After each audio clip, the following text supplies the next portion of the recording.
Majority of the men first time erection problem వచ్చినప్పుడు ఏం అనుకుంటారు అని అంటే నాకు ఏదో సీరియస్ ప్రాబ్లం స్టార్ట్ అయింది అని అనుకుంటారు. కానీ చాలాసార్లు ప్రాబ్లం అక్కడ స్టార్ట్ అవ్వలేదు. ఆ థాట్ అనే దాంతోనే స్టార్ట్ అవుతుంది.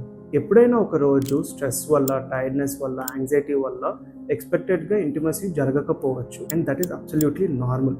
కానీ నెక్స్ట్ టైం నుంచి మీ బ్రెయిన్ ఎలాంటి అబ్జర్వేషన్లోకి వెళ్తుంది అని అంటే అలా జరిగితే ఎలాగా, ఎవరైనా ఏమైనా అనుకుంటారా, ఈసారైనా పని జరుగుతుందా జరగదా అని. అండ్ సడన్లీ ఎక్స్పీరియన్స్ని ఎంజాయ్ చేయడం కూడా ఆపేస్తారు.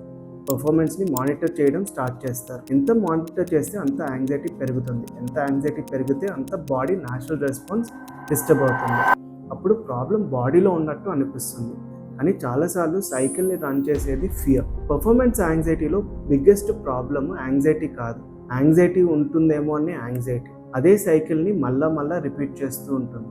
ఒక్క బ్యాడ్ ఎక్స్పీరియన్స్ అని అంటే పర్మనెంట్ ప్రాబ్లం అని కానే కాదు. ఈ విషయం ఎవరికైనా వినడం అవసరం అని అనిపిస్తే వాళ్ళకి రీల్ పంపండి.